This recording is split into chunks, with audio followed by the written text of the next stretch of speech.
In the Middle East, between the Red Sea and the Dead Sea, is Petra, a city nestled in the middle of the Jordanian desert in a vast rocky massif. Built over 2,000 years ago by a nomadic Arab population called the Nabataeans, many people consider it the eighth wonder of the world. It is an incredible place. The colors of Petra are just amazing.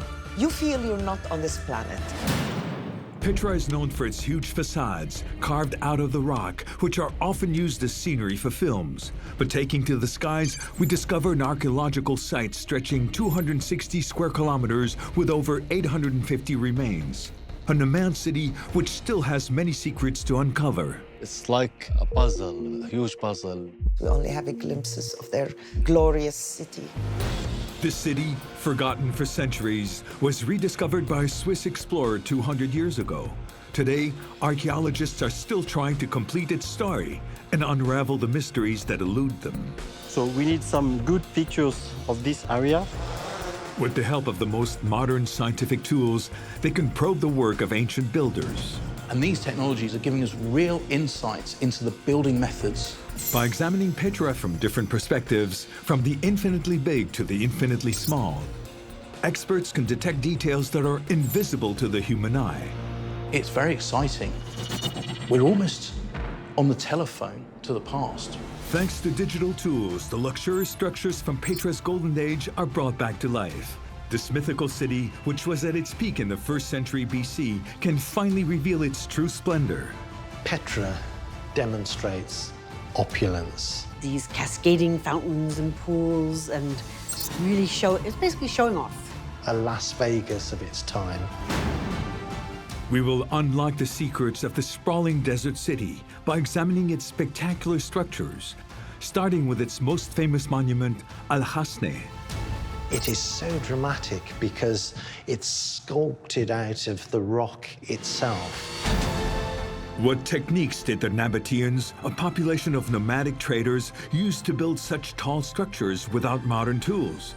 How did their masons transform this raw stone into an architectural diamond? And how did they find water in the middle of the desert and create one of antiquity's most advanced hydraulic systems? It had water, and that is Petra's secret. The main ingenious engineering of the Nabataeans was their hydraulic engineering. History, science, construction, examined like never before. Petra reveals its secrets on every scale.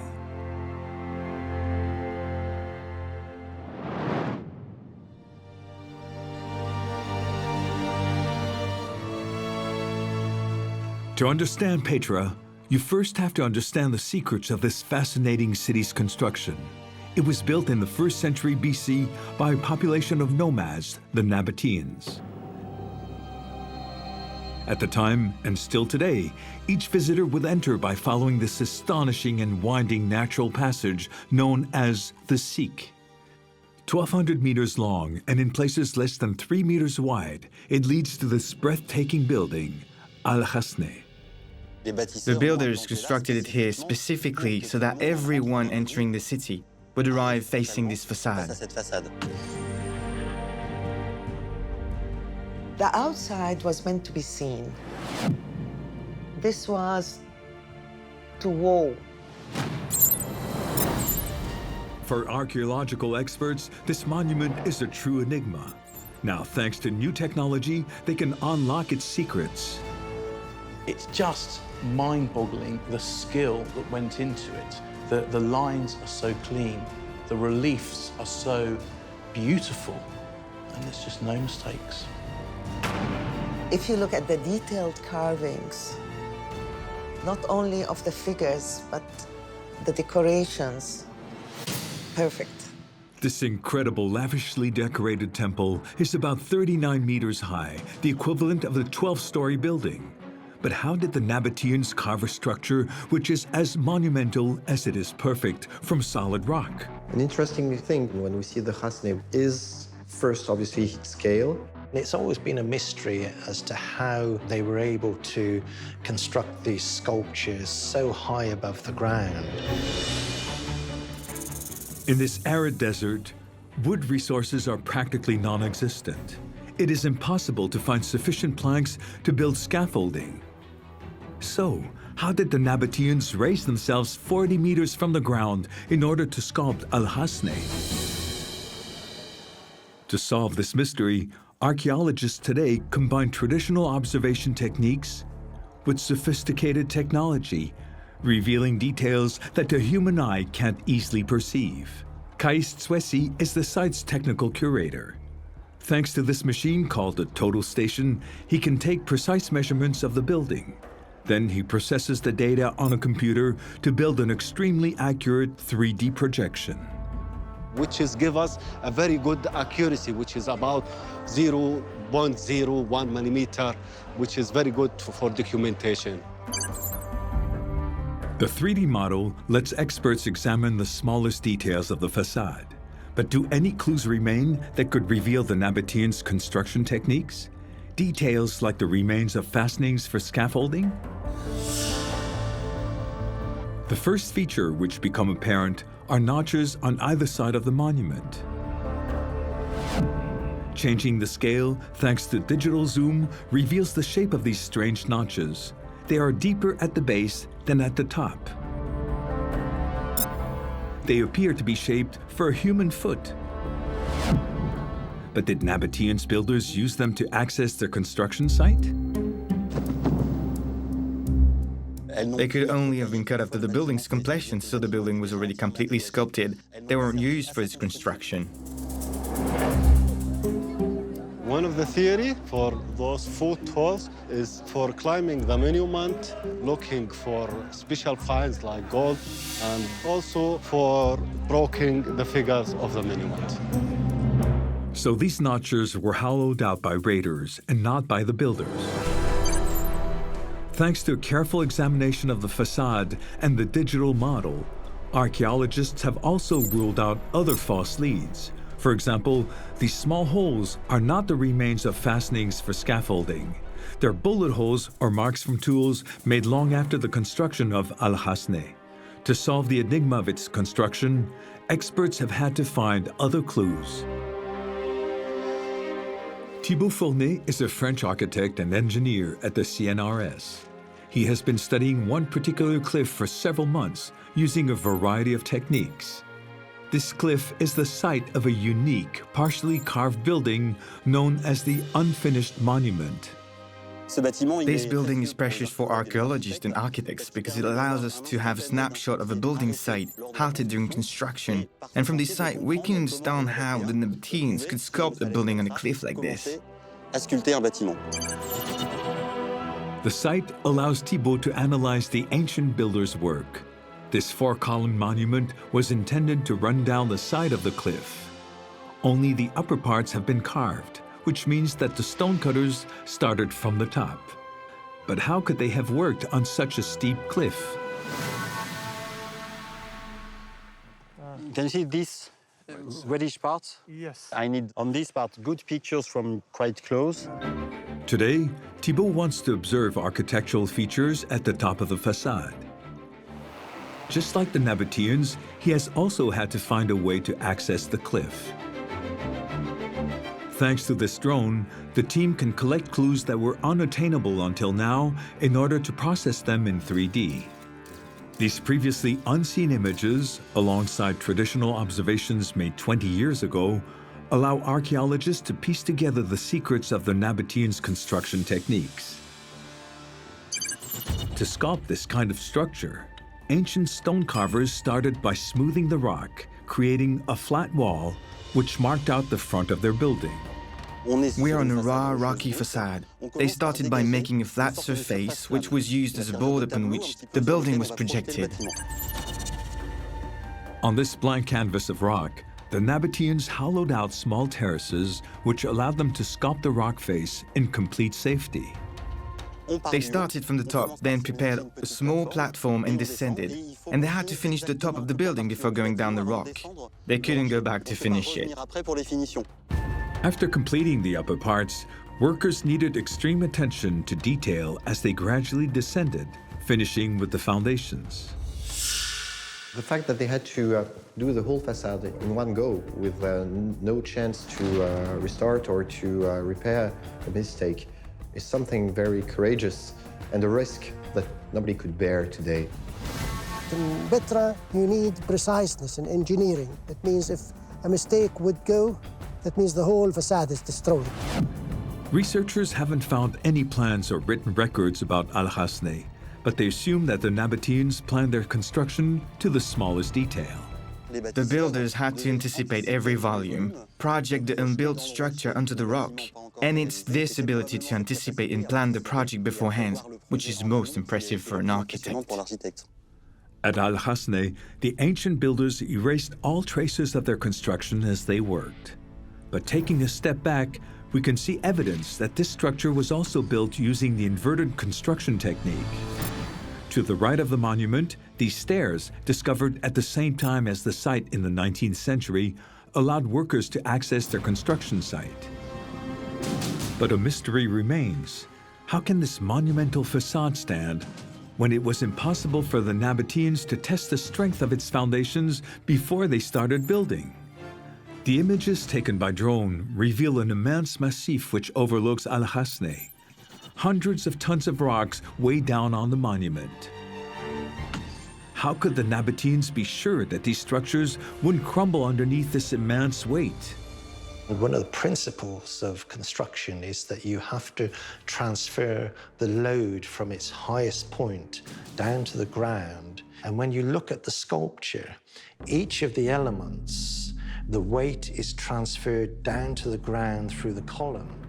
At first glance, the support element seems obvious. A monumental lintel held up by 6 immense columns cut directly into the rock face. But appearances can be deceiving. On 19th century engravings, we discovered that one of the load-bearing columns was broken. It wasn't repaired until the 1960s, yet the building didn't collapse. The 3D model of the monument, built using data from the total station, reveals the solution to what holds up the structure. From the side, we realize that the lintel is built into the cliff. So are all of the columns, except for the 2 central ones. So it's the rock wall itself which is supporting most of the weight, and not the facade, which is almost like an optical illusion.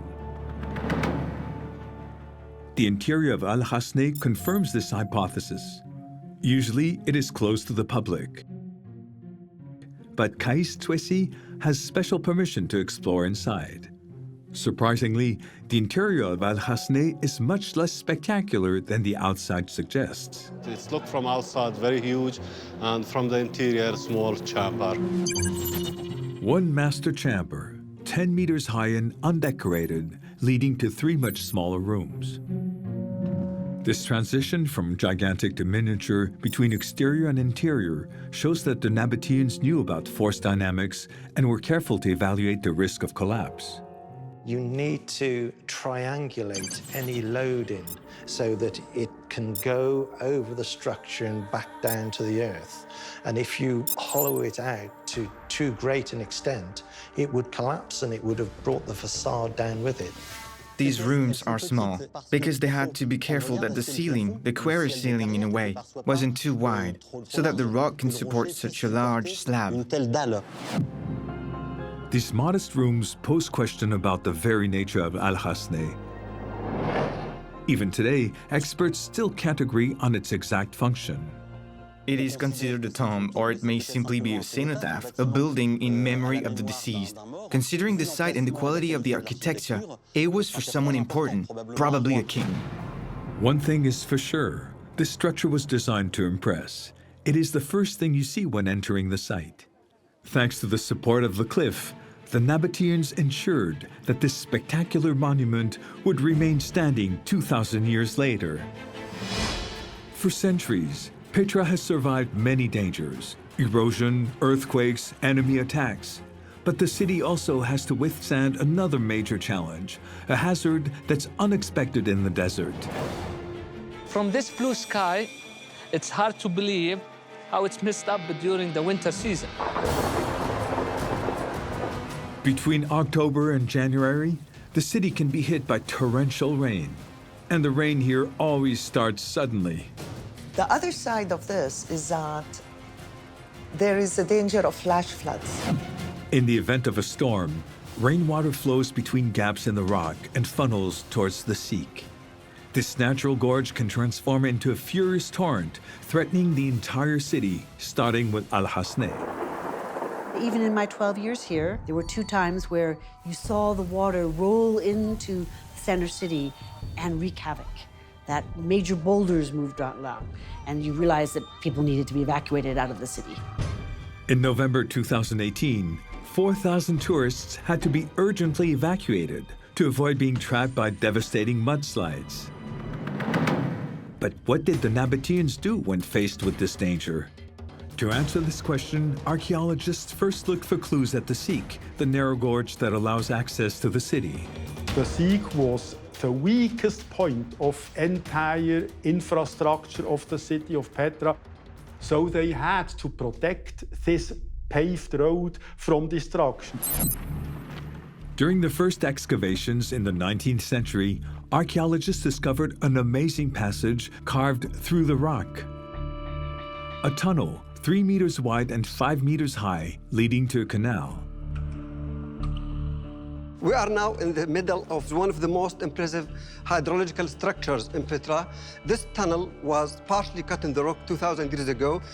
This tunnel was associated with another divergent dam that was constructed not far away from it, and both structures were constructed in order to manage the water floods and to prevent them from entering the city.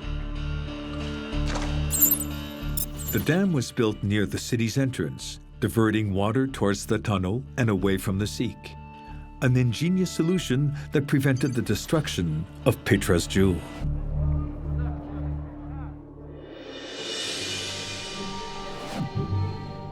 Other dams discovered later completed this protection system.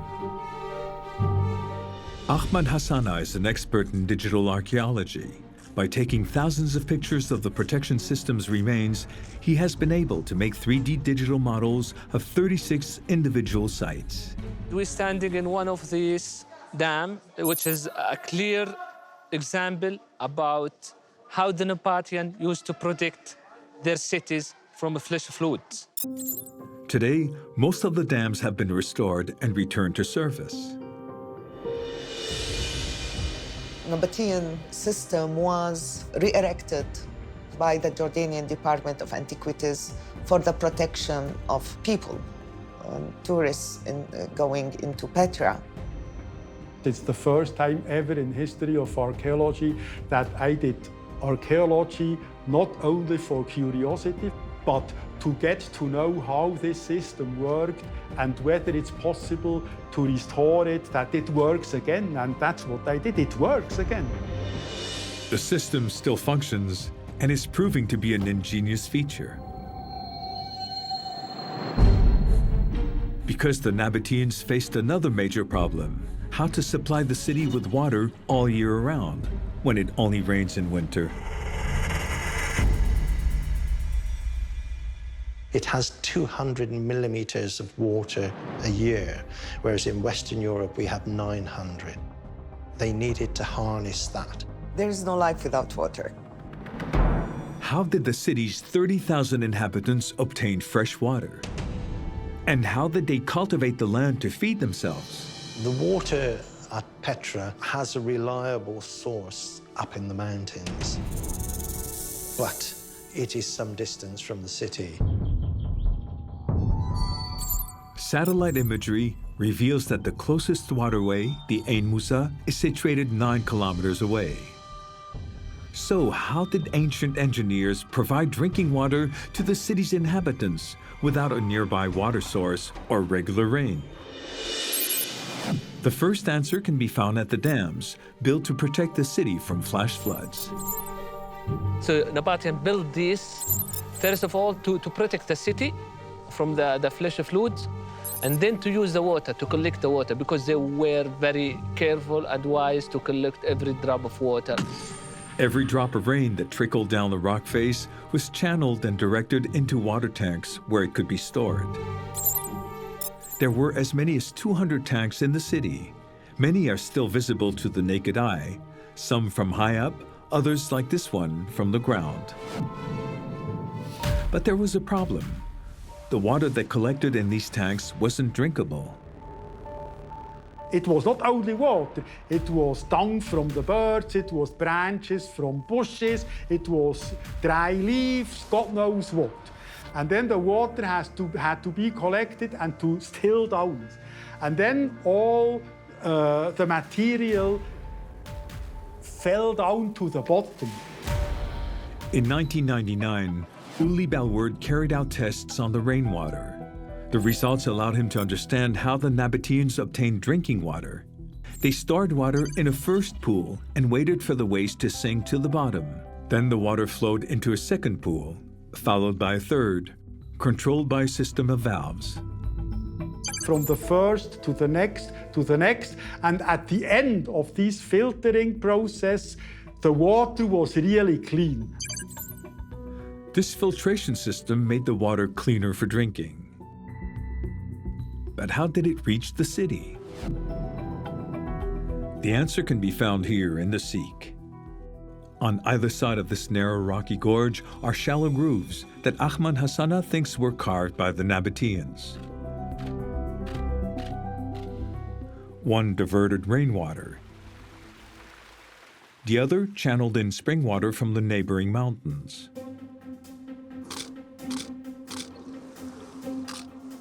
Actually, there's a complicated system of pipelines to provide the water for every single house. So every single house in Petra get the water like our days. Thanks to his meticulous digital work, Ahmad was able to compile details of all the discoveries made by previous archaeologists. It allowed him to build a complete map of the complex Nabataeans' hydraulic system. 29 kilometers of pipes and 5 aqueducts that channeled an astonishing 46 million liters of water into the city each day.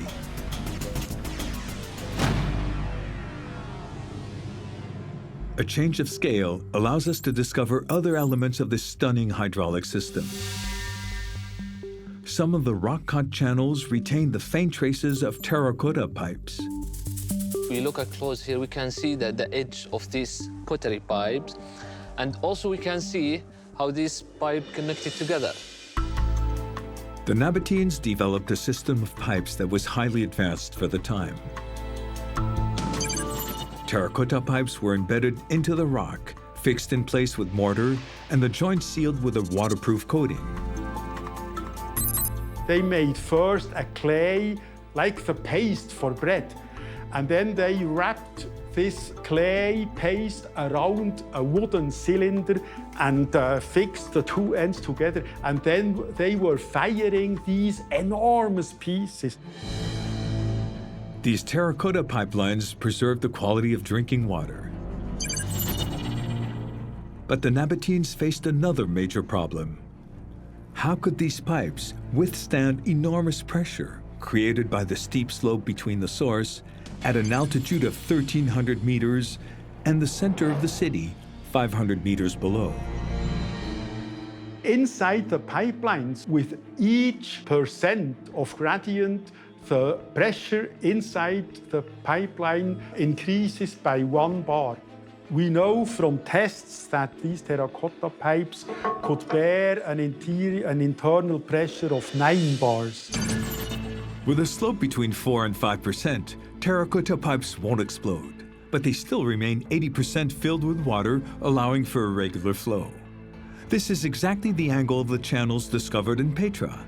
Through experience, the Nabataeans had managed to determine the perfect angle for their pipeline to withstand the pressure, another feat for the era, while their system of aqueducts and valves let them adjust the flow rate in their hydraulic network. Now, the city could be supplied with sufficient water all year around.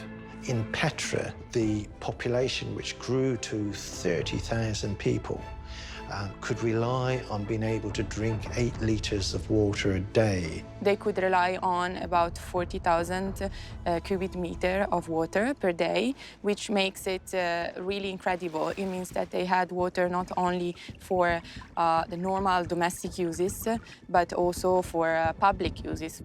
The Nabataeans figured out how to transport an incredible volume of water into the middle of the desert. But what could they use this abundance for? In the heart of the city, the study of ruins next to the Great Temple reveals something astonishing.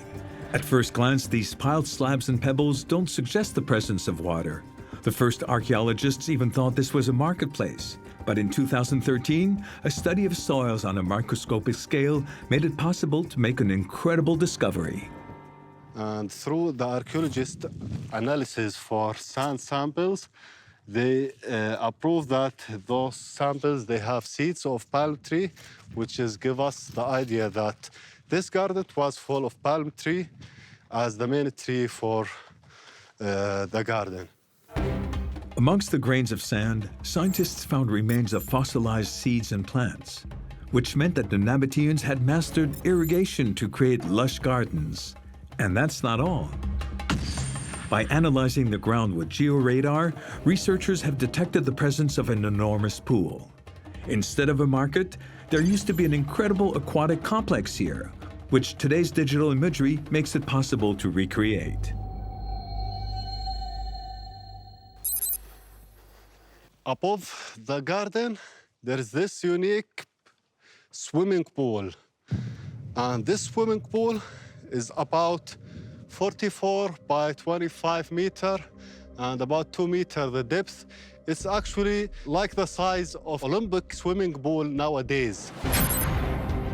An Olympic-sized swimming pool 1 century before Christ.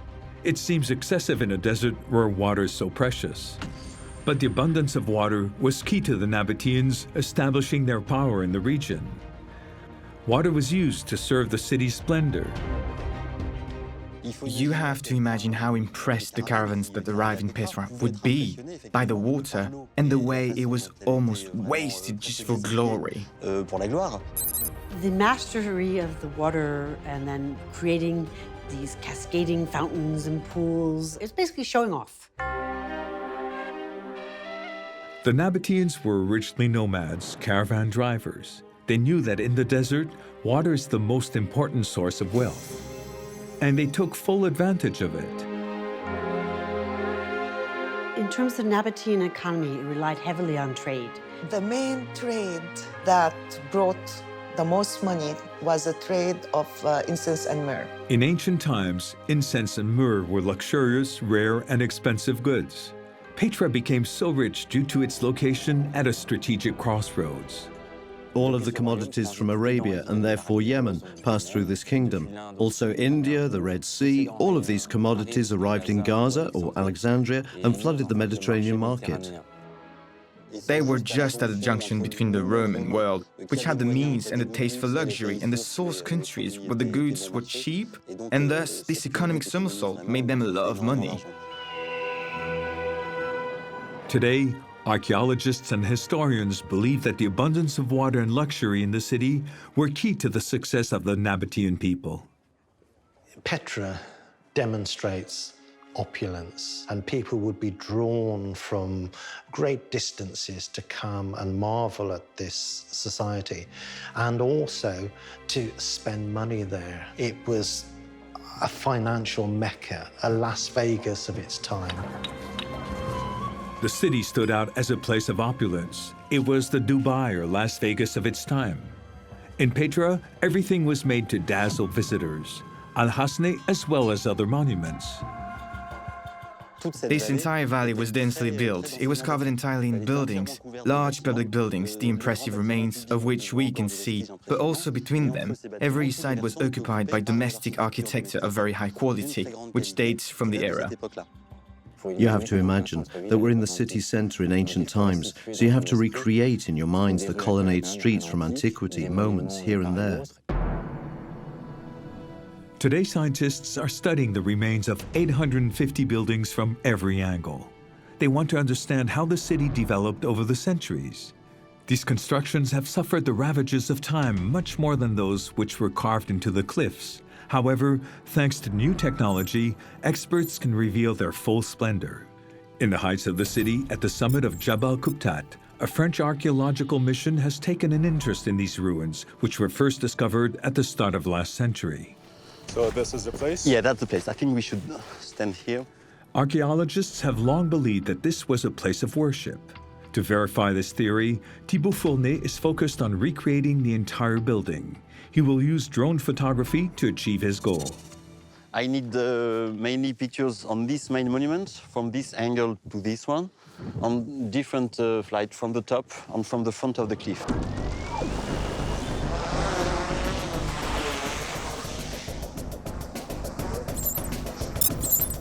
By employing a drone to photograph these remains from many different angles, photogrammetry can be used to visualize the dimensions and volumes of the ruined buildings and reveal their architecture.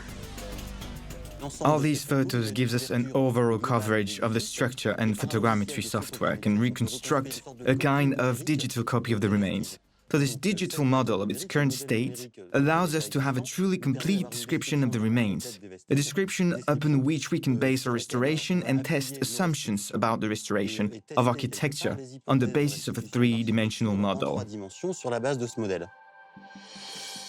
Three-dimensional recreations in conjunction with excavation work has revealed a building measuring 225 square meters and composed of 7 rooms. And the research shows something surprising. This wasn't a place of worship, but an incredible spa hanging from the cliff. Bathers would make the most of the comfort of these thermal baths, as well as an incredible view of the entire city center. It had to be on the cliff edge, not only for the bathers to make the most of the view of the city center, but probably also to be seen. Thanks to these digital models, Thibaut could even reconstruct the exact path taken by bathers who visited this luxurious spa. A bather would come this way into a courtyard, then enter the first room of the thermal block, the frigidarium. This room was fitted with a cold swimming pool here, a kind of collective pool, and from here the bathers would continue towards the first heated room, the tepidarium, and from there they went into the caldarium, the structure's main room, which was fitted with 2 heated pools. And these pools were supplied by a reservoir, which supplied the whole structure with water. According to Thibaut, this layout is typical of the thermal architecture from Latin civilization. The Nabataeans must have built these baths under Roman influence. Historians believe that these invaders took over Petra without a fight. It became a Roman province in 106 AD. Today, scientists are trying to understand how the Romans influenced or even changed the city's architecture. It is the study of a building's architecture which allows us to understand how the buildings, which had a function in the Nabataean era, were reused by the Roman power, and there are many emblematic edifices which allow us to follow the Roman occupation. When flying over the site, traces of Roman presence are evident, like this impressive ancient amphitheater, 33 rows of seats, and a 50-meter orchestra area holding 5,000 spectators. But other sites can only be uncovered through the development of complex investigative techniques. Shall we go up and set up there? Yes. For several years, French experts have been investigating one of Petra's most important monuments, the Cascading Temple, literally meaning the castle of the pharaoh's daughter. This building was constructed by the Nabataeans around 30 AD. For me, it was built from there. There was the same kind of overhang, it all fell down. We'll have to check the colored areas. But where did all those big blocks there come from? The monument has been severely damaged over time. On top of earthquakes, the Khazar Elbint was subjected to deterioration due to wind erosion. Being a sandstone is a very friable material, we can deduce that the building was inexorably destroyed progressively. François Renel leads a team of 10 archaeologists supported by 10 Jordanian workers. They are meticulously excavating the ruins of the temple.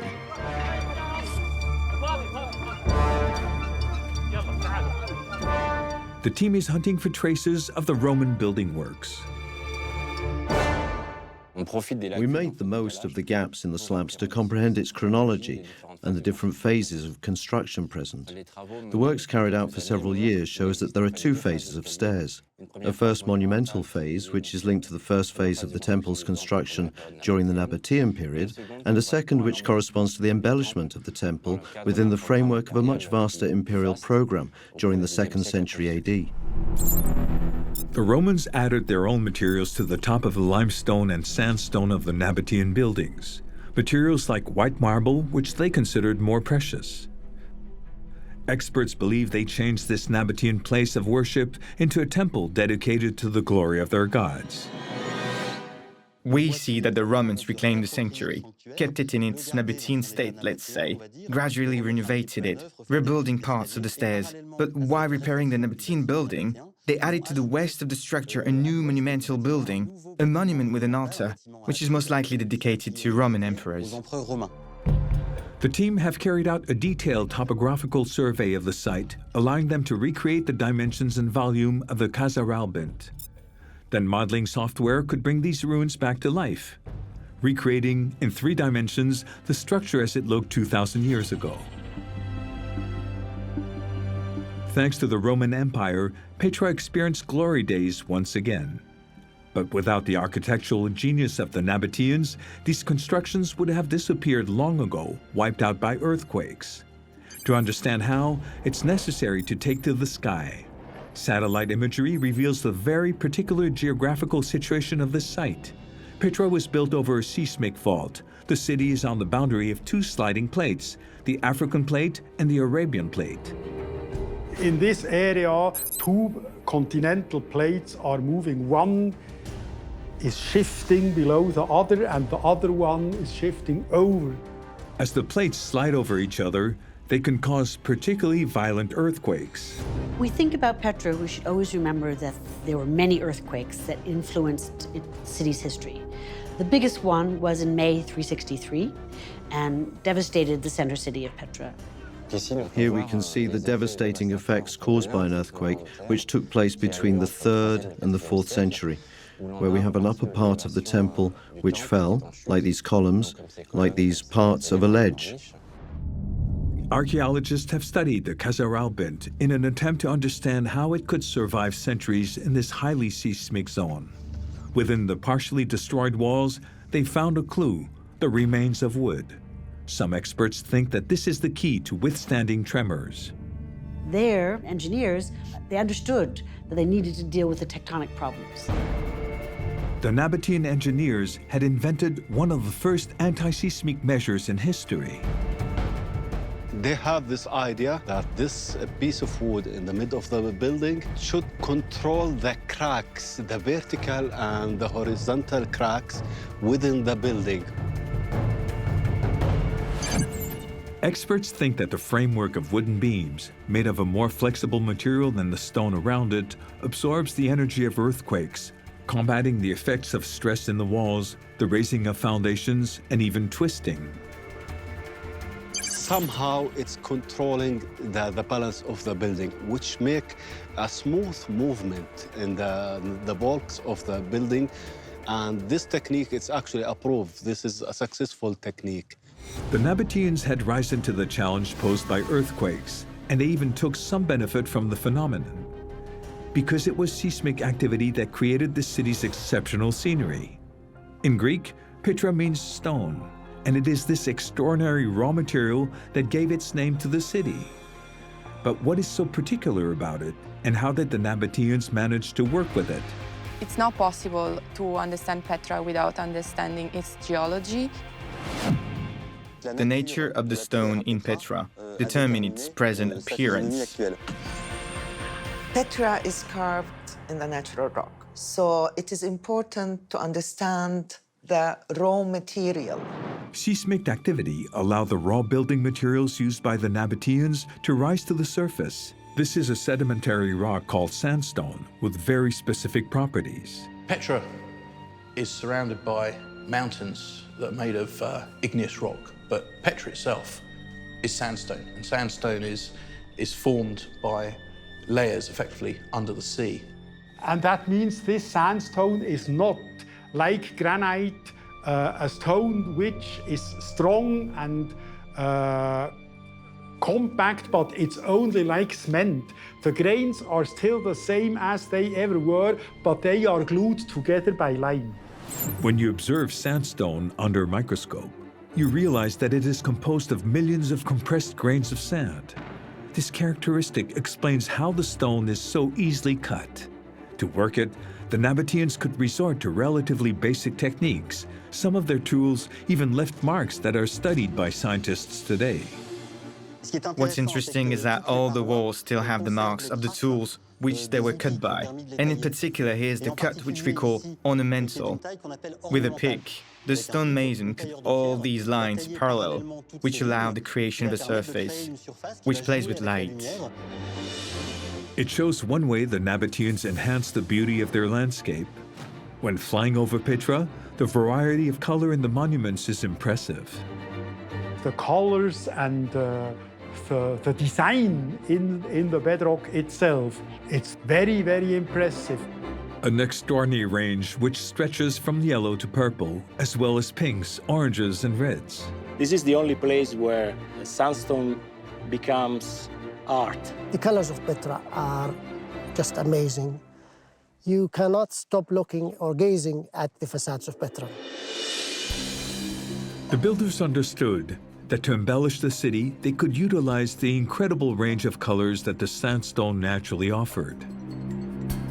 All different colors of sandstone of Petra are visible, each single layer to represent a different chemical composition, depending on the typology of iron oxide which is present inside. When sandstone forms, it preserves a record of the different types of sand deposited over time. And one element is particularly spectacular. There's so much embedded quartzite in the sandstone, it refracts the light. And so you get these different color grains within the sand, which through this reflection makes all these different colors and different bands, which brings the sculpture to life. It would be dead without that geological composition. It's the composition of the sandstone, in part thanks to quartz, that gives the city its splendor. The Nabataeans used the colors of this rock to great effect, but they also suffered from the stone's weaknesses. Because the strength of sandstone varies greatly. By choosing to carve their structures here, the builders were taking a big risk. The rock has to be good quality. In particular, there can't be any of the faults which are unique to sandstone, which is a rock that's made of different layers that can easily detach. It's likely that the instability of the rock accounts for the number of construction sites found abandoned here. We now have investigation tools which allows us to know the nature of the rock and its possible flaws before we begin. And that would probably have avoided what we see in several places of Petra, unfinished tombs. Even today, the nature of the stone poses a threat to Petra. A team of scientists from UNESCO, led by Giorgia Cesario and Giuseppe Del Monaco, have the delicate task of securing this site and safeguarding this jewel of the desert. All the monuments are affected by similar factors like wind and water erosion. It's really fundamental for the people who take care of the site to understand this concept in order to act and to prioritize. The most fragile area is the Sikh, the passage through which 500,000 tourists pass each year. In May 2009, just in the place where I am, a small stone fell from the top of this cliff, which is one of the highest points in the Sikh itself. And unfortunately, it happened in the night. And so we didn't have any injuries for the visitors. But in May 2015, a big block fell from this cliff. It happened around at 11 o'clock when people was passing through. Today, new technology like GPS sensors give advanced warnings of this type of accident. 11 dangerous spots have been identified at the Sikh, and Georgia's team, aided by rock climbing specialists, have installed nets in the areas where the rock is most likely to crumble. Then, the team installed a highly sophisticated surveillance system. On the top of the block, we put a deformometer and a tiltmeter to measure the inclination in time. This device monitors the rock 24 hours a day, sending alerts to the UNESCO team who can intervene in the event of danger and evacuate the Sikh. Through fieldwork and thanks to digital models, scientists today are trying to bring the ancient city of Petra back to life. For centuries, the city was abandoned, and even the Nabataeans' architectural genius wasn't enough to ensure they would be remembered. This ancient people disappeared in the 7th century, prompting the fall of this superb city. Why did the citizens of this prosperous and busy city abandon Petra and flee? First of all, it was the diversion of caravan driver commerce via the city of Palmyra in Syria. There was an economic decline. The cause of Petra's lost status can be traced 500 kilometers away to the city of Palmyra's rising economic importance. But another disaster played a role too. The big turning point when damage started again was definitely the earthquake of 363 AD. All the water system, the cisterns and the aqueducts were damaged heavily and were no longer reconstructed in the future. The ending of Petra, it will finally come when they no longer maintain those water access points. There is not enough rainfall there to sustain agriculture on the normal basis. Even the ingenious anti-seismic measures of the Nabataeans weren't enough to save the city from destruction. But some scientists have suggested another theory, that in 400 AD, the city fell victim to a different tragedy. By analyzing the ground of the town's main road, they discovered the presence of unusual white sand, totally different to the local red or orange sand. There was a very irregular event which deposited white sand in amongst the buildings at Petra. And that could only have come from an area some distance away from Petra. So it was a monumental flood which happened, and it could well have destroyed the entire population, certainly in the center of the city. But today, this theory is disputed because signs of life and even subsequent building work have been discovered in Petra. Several discoveries of urban sites from the Byzantine era show that after the 4th century earthquake, life continued. So life went on, but it did not go on as rich or as strong as before. These Byzantine churches, with their famous mosaics, are the final, glorious chapter of a city which is thought to have finally sunk into oblivion in the 7th century AD. The lost city of Petra was only rediscovered in the beginning of the 19th century by a Swiss explorer. Since then, this marvel of architecture has been observed from every angle and on every scale by hundreds of scientific missions, revealing new parts of the city's history. By exploring the site in areas visited by tourists, we're still discovering more architectural remains, whilst coming out of the ground sculpted ruins which have never been seen or interpreted. We know only 6% of the town, so that gives you an idea of the work we have left to do.